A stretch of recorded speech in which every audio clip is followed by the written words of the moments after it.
Bismillah. Assalamualaikum warahmatullahi wabarakatuh. Alhamdulillah rabbil alamin. Wabihi nasta'inu ala umuri dunya wad-din. Wassalatu wassalam atammanil akmalan. Ala mab'uthin rahmatan lil alamin nabiyina Muhammad wa ala alihi wa sahbihi ajma'in wa ba'd. Pertama-tama yang saya hormati seluruh para hadirin sekalian, para orang tua, para senior, para asatidzah, terutama kedua mempelai. Barakallahu lak wa baraka alaik wa jama'a bainakuma fi khair. Para tamu undangan sekalian, kita melihat ya, kurang lebih 10 atau 15 menit yang lalu akan besarnya ibadah pernikahan ini. Besar. Ibadah pernikahan ini besar banget. Dia bisa menjadikan sesuatu yang tadinya haram, halal. Perempuan yang ada di sana, kurang lebih 30 menit yang lalu masih haram. Tapi gara-gara saya terima nikahnya dan kawinnya halal sekarang. Bahkan Allah subhanahu wa ta'ala menamakan akad ijab dan qabul tadi itu dengan mitsaqan ghalidha. Perjanjian ghalidh, kuat. Perjanjian ini sangat kuat. Kuat ya, untuk menahan seorang suami menginjakan kakinya di surga sebelum ditanya tentang tanggung jawabnya kepada istrinya. Kuat untuk menyeret seorang wanita dari surga sebelum Allah tanya bagaimana tanggung jawab perempuan atau seorang istri kepada suaminya. Makanya pernikahan ini sangat besar, sangat memiliki manfaat yang banyak dalam Islam. Makanya waktu Rasulullah SAW dengar ada seseorang yang memberikan atau membagikan ke orang-orang tentang konsep hidupnya yang berbeda dengan Rasulullah SAW, Rasul marah. Orang ini bilang, la atazawwajun nisa. Enggak. Konsep hidup saya, kata orang ini, saya enggak bakal menikah. Saya bakal fokus sholat, puasa, saya enggak mau nikah. Rasul dengar ini, marah. Rasul naik mimbar, Rasul mengatakan kepada para sahabat yang hadir di situ, kata Rasul SAW, kenapa ada orang yang mengatakan bahwa konsep hidupnya adalah tidak menikah?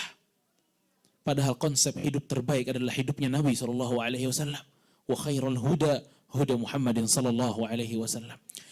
Sebaik-baiknya petunjuk adalah petunjuk Nabi SAW. Dan Nabi mengatakan, wa ana atazawwajun nisa, dan aku menikah, kata Nabi SAW. Faman raghiba an sunnati falaisa minni. Siapa yang benci, yang gak suka dengan konsep kehidupanku, yakni pernikahan ini, maka bukan bagian dariku, kata Nabi kita Muhammad sallallahu alaihi wasallam. Ya, nikah itu sebegitu besarnya dalam Islam. Bahkan hadis Rasul sallallahu alaihi wasallam yang mengatakan, man yadman li ma baina lihyaihi wa ma baina fakhidhaihi adman lahul jannah. Kata Rasul sallallahu alaihi wasallam, siapa yang mampu menjamin untuk saya, dia bisa menjaga apa yang di bawah kumis dan jenggotnya, apa yang di bawah kumis dan di atas jenggotnya, ini lisannya, dan di antara kedua pahanya, saya jamin dia akan masuk surga, kata Rasulullah SAW. Paling sering menjebloskan seseorang ke neraka itu dosa yang berasal dari lisan dan kemaluan seseorang. Pernikahan ini datang demi menjaga salah satu dari keduanya. Makanya Rasulullah SAW mengatakan, idza tazawajal abdu faqad istakmala nisfad din. Siapa yang udah menikah, keimanannya terpenuhi separuhnya, kata Rasulullah. Subhanallah. Falyattaqillahi fima baqi. Maka bertakwa kepada Allah di separuh yang lain. Fabarakallahu fikum. Berarti dari sini kita juga ngerti bahwa pernikahan itu enggak cuma pelampiasan syahwat, tapi ini adalah jalan kita bisa menuju surganya Allah Subhanahu wa taala. Karena terutama untuk laki-laki, ya, untuk suami ini. Tadi kamu salaman sama bapak mertuanya sampai nangis. Subhanallah, luar biasa. Ya, ini perpindahan tanggung jawab yang tadinya di pundak ayahnya pindah ke Anda, kepada seorang suami. Makanya pesan Allah kepada setiap suami, Allah mengatakan, qu anfusakum wa ahlikum nar. Jaga diri Anda dan keluarga Anda dari kelaparan. Enggak, Allah enggak sebut dari kelaparan. Apakah dari kesulitan hidup? Enggak. Dari neraka, kata Allah. Jaga istri, jangan sampai istri kita masuk neraka. Jaga anak-anak, jangan sampai anak-anak kita masuk ke dalam siksaan Allah Subhanahu wa taala. Qu anfusakum wa ahlikum nara, kata Allah. Ini tugas terbesar seorang suami ini. Seorang suami itu tugasnya nggak cuma ngasih makan, nggak mempercantik istrinya doang, nggak beliin rumah yang baru dengan segala interior yang mewah, enggak. Tapi tugas seorang suami, dia harus ngajarin istrinya.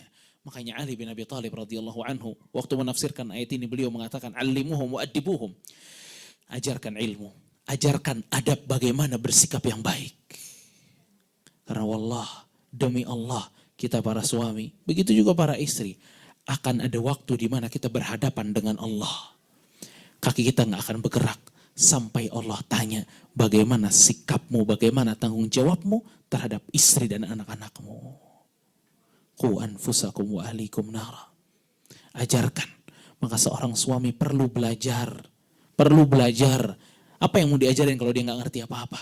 Makanya khutbah Jumat plus dengan ceramah-ceramahnya itu diwajibkan didengarkan untuk para laki-laki. Karena tanggung jawab laki-laki di rumah itu besar. Dia harus memberikan pendidikan kepada istri dan anak-anaknya. Makanya belajar. Pernikahan ini menambah sebab kita sebagai suami untuk lebih semangat belajar. Nggak cuma nyari duit doang, tapi belajar.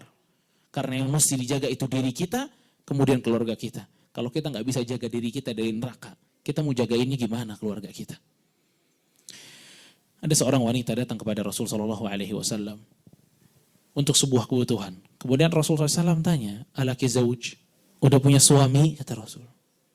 Kata wanita ini, na'am, udah ya Rasulullah.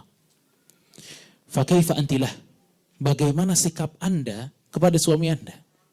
Kata dia, akhdimuhu ya Rasulullah, saya layani suami saya. Kecuali di hal-hal yang saya gak mampu. Kata Rasulullah SAW, fanzuri nafsika fihi, fa innahu jannatuki au naruki. Lihatlah bagaimana pandangan suamimu kepadamu. Sesungguhnya suamimu bisa jadi surgamu atau jadi nerakamu, kata Rasul Shallallahu Alaihi Wasallam. Maka ini nasihat untuk mempelai wanita. Allah bukakan pintu surga, tapi Allah juga nggak tutup pintu neraka.